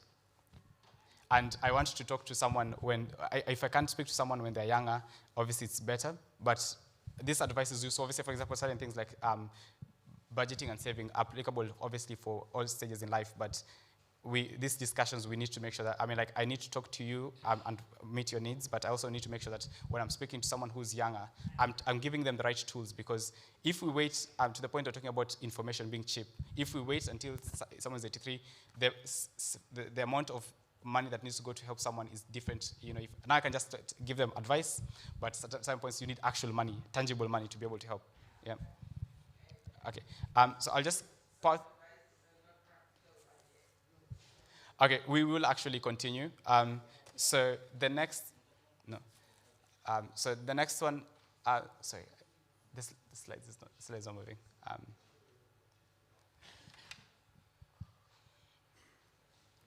So the next slide here. Thank you. And on the point of investments, it will not be right if we do not cover this. We did mention that there are risks, but the risk that you take when you're investing for a certain goal, I think maybe I don't know if we could if someone wants to throw out any goal that someone might have, and we can maybe have what is maybe an example of how to think about it. To buy an island. Okay, and how much do you have for that? I have to put it towards that goal. Okay, so anyway, let's use a practice. Oh, sorry. To be debt-free.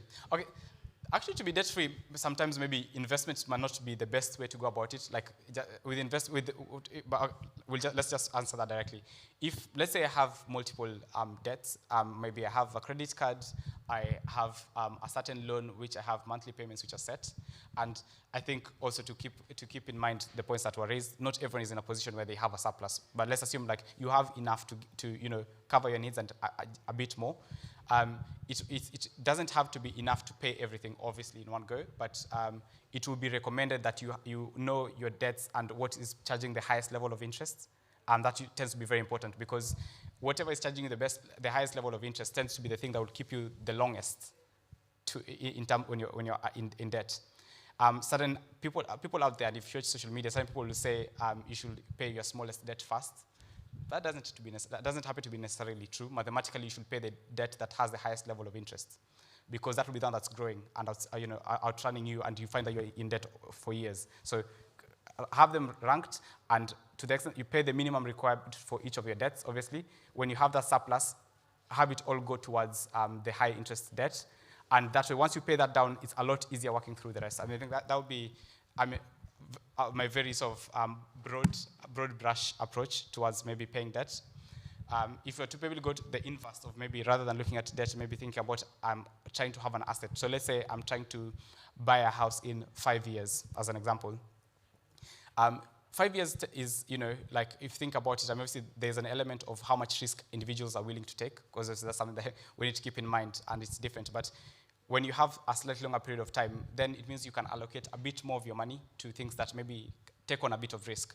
So it might mean that maybe you put some of your money in an interest account and some of it in stocks and shares, ISA, where you're able to have that money grow. And so, I don't know, this is not legible, but the first point was it's useful to consider how far away your goal is, so the investment duration, how comfortable you are not achieving that target. I think that tends to be a very important point, because if, for example, I have a target that I'm okay missing out on, it means that actually I can take on more risk. Maybe if I need 50,000, I can take a bit more risk, and it might mean that maybe I can get to 65, but it also means I'm comfortable getting to 35 if my investments lose their value. So it's a very important point. And very timely to the extent that people think about things like crypto and things like that, because there are certain assets which carry with them a lot of risk, and it's super important that we are advised on not putting lump sums of money in things that are very risky, when if the outcomes are to bring us in what certain assets might get us to, like maybe losing 50% of the value in one go, we are comfortable and we're happy to lose that money actually, if we're to be direct to the point. I'll just hit the next. Oh, sorry. I'm just trying to go to the next slide.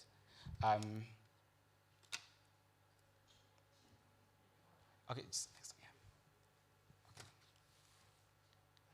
yeah. Nice. So obviously, as I've alluded to, the goals will vary from person to person. So typical goals that individuals will be investing towards will be like purchasing a house, saving for retirement, a very usual point that.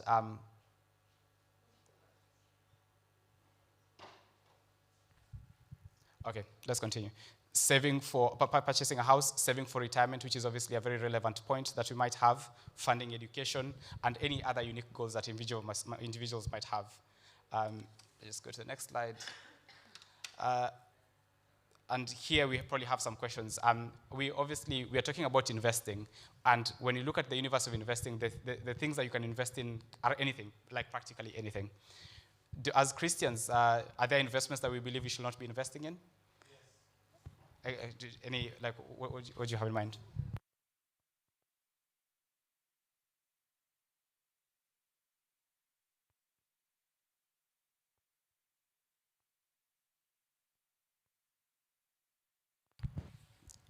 Yes, hopefully we don't need to open the Bible for that. I think, so maybe I'll just throw out a few. So with crypto, so what do you do with the earnings that you accumulate on the Sabbath? I will be very honest and say I might not be the best person to answer that, because I understand the premise of not needing to work during the Sabbath, but at the same time I do believe that, for example, for crypto, people might not necessarily be working.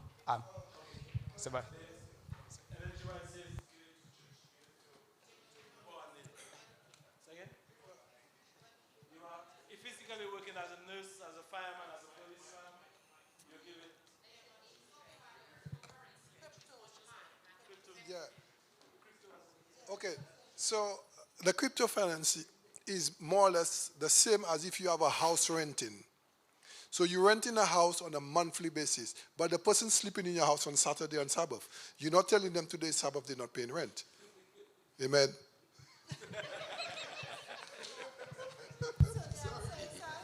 Yeah. My personal view about my understanding on crypto will be the same. I think would be, if we go down that route, it becomes very complicated, because all of a sudden, because the next thing might say maybe you're investing in shares. I was talking about the ones that we shouldn't maybe invest in, but what if you invest in a company and you know that company might have people who are working during the weekend? How do you know how much of the earnings that are coming from that you shouldn't allocate? I do not know. I'm not prescribing anything, but my personal view, which is not, I'm not flicking any pages in the Bible. I think, for example, crypto, you cannot say that you cannot earn interest in certain periods. But I stand corrected, and I'm happy to take on any comments, because I am not the most knowledgeable person on this point. But maybe other investments that we probably don't need to be investing in as Christians, for example, with war with all the sort of conflict that is going on, a hot topic to invest in actually tends to be defense, for example. And I'm not giving tips here, but generally, as you're seeing all this conflict, there are companies that stand to gain. So if when you see this news, some people log on the next day and make sure they're buying those stocks, because when Russia was invading Ukraine, you will then look at maybe stocks like BAE and maybe Boeing Airbus, which also, while they're aircraft manufacturers, they have defense programs. They sell more. I mean, it's like any shop. It's like if you're selling umbrellas and it's raining, you make a bit of money on the day when it's raining because more people are buying umbrellas. So maybe those are not the stocks to be investing in, you know, as a Christian, because certain people, we look at the news and think, oh, we don't like what's happening in Ukraine. We definitely don't like what's happening in Gaza. But maybe your portfolio is actually going towards those things. That's something we need to actually talk about now, because to the extent that we do not engage, because obviously we will all, to the extent that you've worked with an employer, maybe you might have some money going towards your pension, or if you're doing it by yourself. When you allocate towards certain stocks, it actually means that you're empowering certain actions. And it's very important to think about that. So while you believe it's not right to be smoking, or you don't encourage smoking, when you go and invest in, you know, British American tobacco, you might just be funding them a little bit by your shares, because shares offer a source of funding for the companies. So where that money goes really matters. So as Christians, when you're investing, it's something that you need to keep in mind. Make sure you're looking at where you're putting your money, because your money is essentially your voice. Sorry. I thought I missed something. Yes, I was going to also ask how do we, you know, ensure that this are aligned with our values, but I feel like we might have touched on it. Maybe other points, and this is probably not entirely related to religion. If your personal views do not align with, you know, a lot of carbon in the environment and things like that, then that is something that you can actually do. You can invest in regular ETFs, which are usually like a basket of assets. The typical ones will have everything, but you can invest in some which actually are tilted towards making sure that more money goes towards companies which are, you know, involved in clean energy, or avoiding things, stocks which are for companies that, you know, are funding war indirectly or directly. So just go to the next slide. Of course. Talk about investment. The Bible says, do not store treasures on earth, because where your treasure is, there shall also your heart be. So are Christians allowed to invest for more interest and all that? Are they allowed? Because the Bible says, do not store your treasures on earth, because where your treasure is, so that's where your heart will also be. It's only a question. So that is a valid question. And if anyone wants to take it up, please raise your hand. But let me just, okay. I was going to say, I mean, which is why I agree with these questions. We touched on this when we were starting, and we did discuss that there's an element of discernment that we might need to apply, because the same Bible has certain points about people who spend their entire money and remain with nothing, and it uses tough words. So Proverbs 21:20 says, in the house of the wise are stores of choice food and oil, but a foolish man devours all he has. So the Bible seems to be, at this specific point in time, saying that someone who doesn't store up, I mean, food and oil in this case, because in this day and age, they did not have currency, they do barter trade. So actually, that is a very good equivalent of thinking about money in that day and age. So it's, if we were to, you know, take a step back and assume that he's saying in the food of the wise, there will be stores of money, I mean, food and oil, and a foolish man devours all he has. The Bible at this point is saying, maybe you should not spend all you have. But when that verse was actually raised, and thank you for bringing it up, but I feel like it's a balance that we need to raise, to cover, I don't know. That's right, brother. And the Bible also says, go to the ant, thou sluggard, as somebody said, consider her ways and be wise. She gathers in the summer because she knows winter is coming. That's number one. Number two, most of the parables that Jesus Christ gave deals with money. All right? Talents, one had 3 talents, one had 5, one had 1. What the one with the 1 did? He buried it. Right? So Jesus himself is teaching us to invest. The house that Brother Roman had, he's got, that was worth probably 200,000 10 years ago. Now it's worth double that. That's a form of investment. All right? So God does not tell us not to invest. But the important thing is, don't put our heart in it. That's what it is. Thank you very much. Thank you very much. That is very useful and covered. A while ago, you were talking about the money. If, for example, if somebody asks you to invest in a company who is financing a cigarette or alcohol company, these things, for example, you can be working for somebody, but the person you're working for, he can be investing to help somebody in whatever side it could be, either for drugs, either for amusements, either for war or whatever. But that won't prevent you from going to work.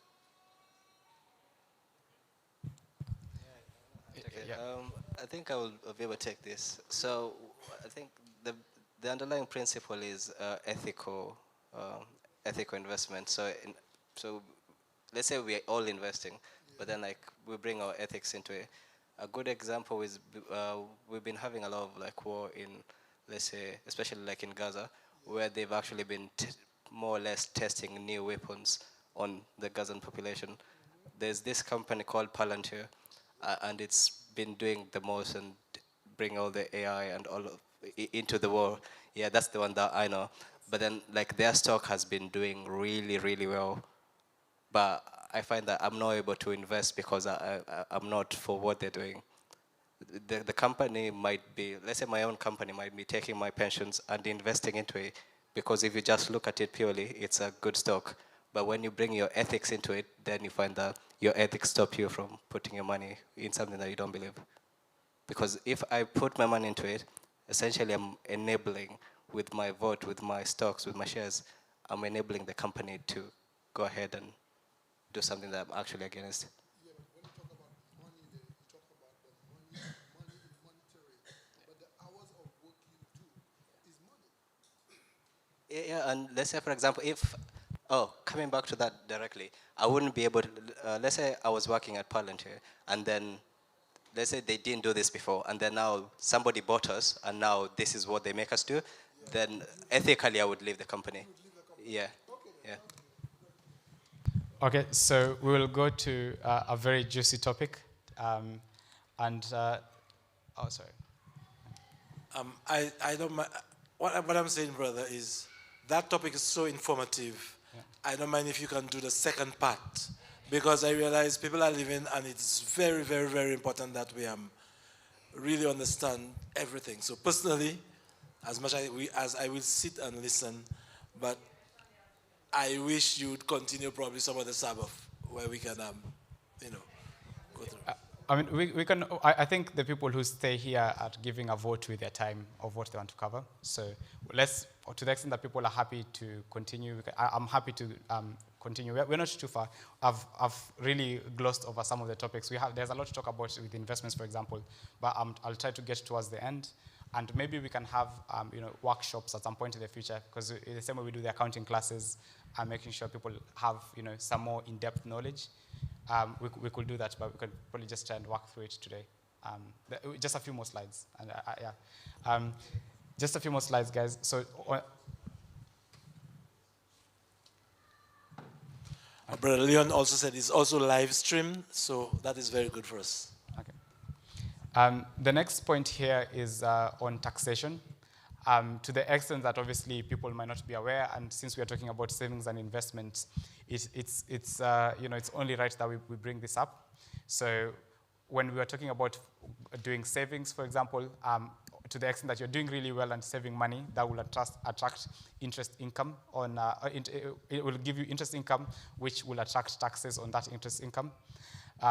When you invest in shares, you will also likely earn dividends, which are also taxable past a certain level. I think the current threshold is around 5,000. It might have moved.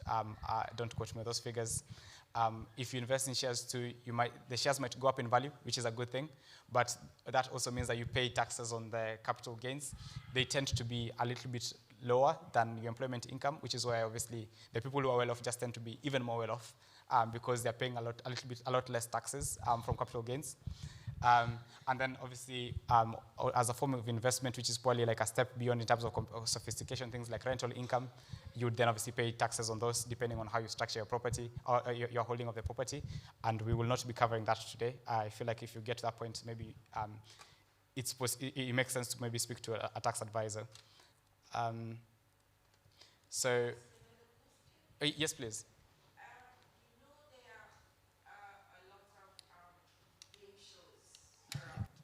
And the people are saying it's people who are avoiding to pay tax that put the money towards the game shows that are happening around. Is that legal or illegal?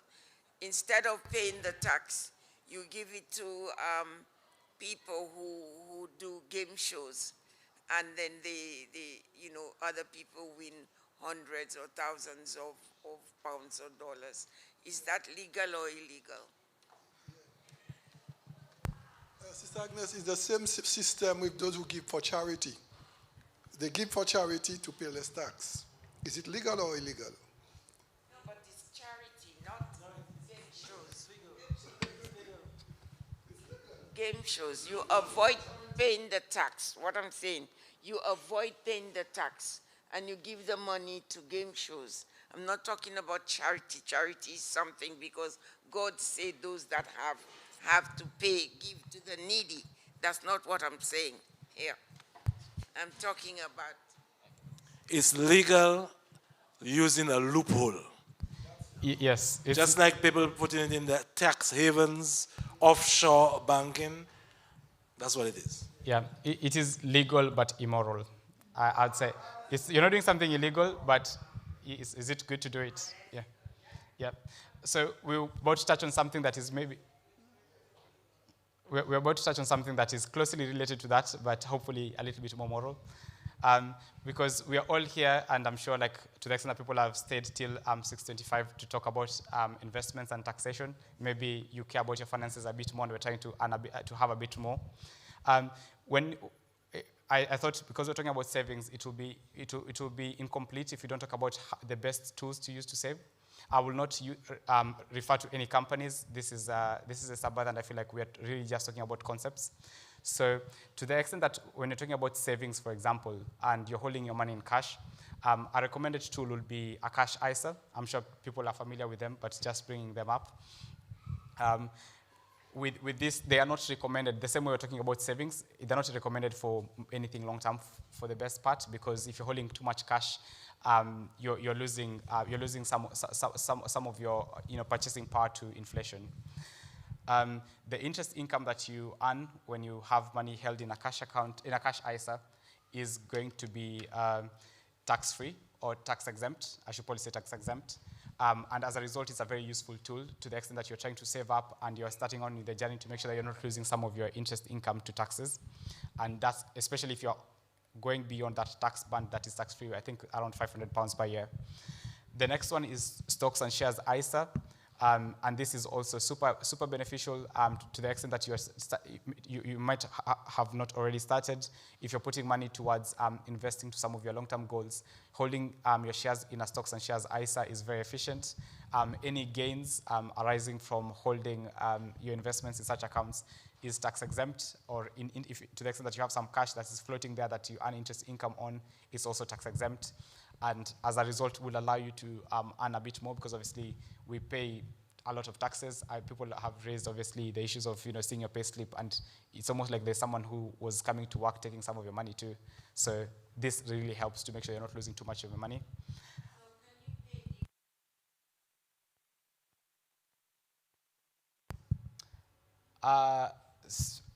I think if you're to look at it from the context of maybe like retail investors, like individuals, me and you, I don't think such investment tools are available. So dividends will be coming from equity. So when you've bought shares, then you can earn dividend on them. Otherwise, I think interest income will be what you'd expect generally as an individual investing in bonds and things like that. I know we're running out of time, or also of an audience. Yeah. The next other accounts that might be useful but less tax advantageous is to the extent that you've put more than the 20,000 allowance into your stocks and shares ISA. There are other accounts which are useful. So actually, I've just realized I skipped 2 slides. 1 second, sorry. You could also put money in things like lifetime ISAs, which I think this is probably targeted towards the younger people. It's a newer scheme. I think if you're under 40 roughly, it's something that you're eligible for. For every £4 that you put into your account, the government gives you £1, so that's 25% before you've even invested. A very useful scheme, and obviously, exactly. If you're eligible, definitely recommended. But I should say, unfortunately, that comes with a limit of the government will not give you that bonus beyond once you've put in more than 4,000. And I wouldn't recommend putting more once you've hit that limit.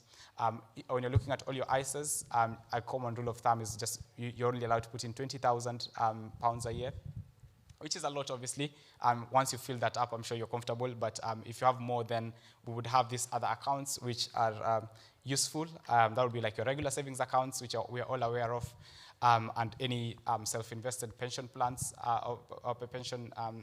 Self-invested personal pension, which you will also contribute to reduce your taxes. I will summarize now, just to wind up. We've covered budgeting, saving, investing. A key thing is to monitor. A big thing about this is almost useless if you do not reflect on it. So it's something that you need to be monitoring on a continuous basis. You don't look at your finances just once and you leave it there. It's who you are. The same way we're talking about finances and religion, they're not particularly very different or very distinct from one from the other. So it's something that we need to keep monitoring, and we repeat. I think that's it. The last slide. Thank you for your time. At least those who made it to the end. I appreciate your attendance. Yeah. Sorry, I know we all need to go home. Thank you very much for that, but it would be good if you could do it again. But am I allowed to mention a TV program or not? Because a lot of the stuff that he's covered here this evening is on TV. I don't know if anyone's watched Martin's Money Saving. It's a really, really good program. And if you subscribe to the email as well, you can get all those tips and you can review it in your own time. And it's really good because it pretty much covers everything that he's just said this evening.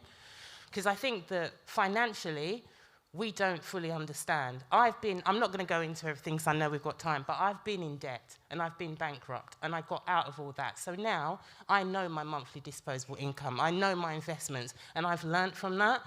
But it's a step that each person needs to take, and we need to get that education, because we can talk about how do we budget, how do we do this, but even those people that are on the breadline, they're still paying for a Sky subscription. I'm not saying that everyone does that, but it's some of these little things that we need to give up in order to be able to get out of debt, because I've been there and I've done it. I was still paying for silly things when I was on the breadline. But I'm not saying everyone is like that. But anyway, thank you. Thank you. Does anyone want to volunteer to come and pray? Yes, okay.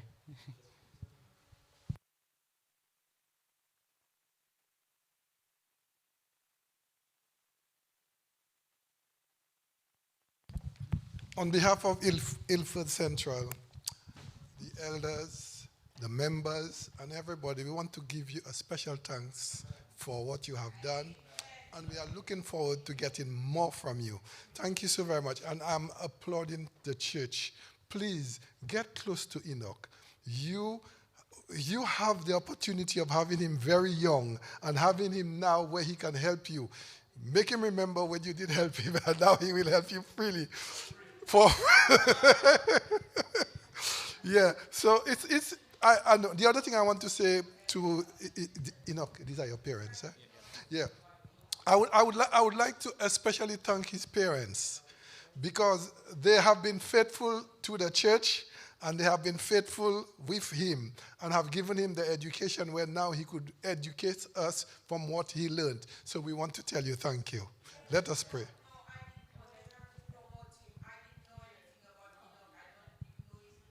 Yes. So his parents are sitting behind you. And the other brain box. The other brain box who is there. Yeah, that's the brother. Yeah. And the beautiful daughter of theirs that we raised from little. We had her from a baby. Let us pray. Eternal Heavenly Father, we are so grateful that you have proven to us that we must train up a child in the way that he should go, and when he is old, he will not depart from it. Thank you for what you have done for the family of Enoch, and thank you for continuing being with them. As we have taken on board what was being said, may that give us an opportunity of having a change in our life. And help us not to be ashamed if there is a point we didn't understand. Get back to him and ask him so that he can help us, enlighten us, so that our life can be burdenless. Thank you for having him, and thank you for having us listen to him. And as we go to our various homes, we pray for traveling mercies. In Jesus' name we pray. Amen. Oh, sorry. I didn't see you. Before you go, 2 hours and 30 minutes. Do you know how much I equates to? And this young man should be paid for the amount of advice he's given us this evening. You know, I'm telling you, there's a lot of advice. I'm sure there will be a part 2. So watch this space. Now, next week's program, a long-awaited program, is entitled The Internet, a Blessing or a Curse. So we're looking at scams, we're looking at jargon, looking at a host of things in relation to the internet. And some of the things that our brother mentioned, we'll be tying those in with how we can get turned over if we're not careful. Right? So please, ask your friends and acquaintances to come. 4 o'clock on Sabbath, internet, curse or a blessing. Have a good evening.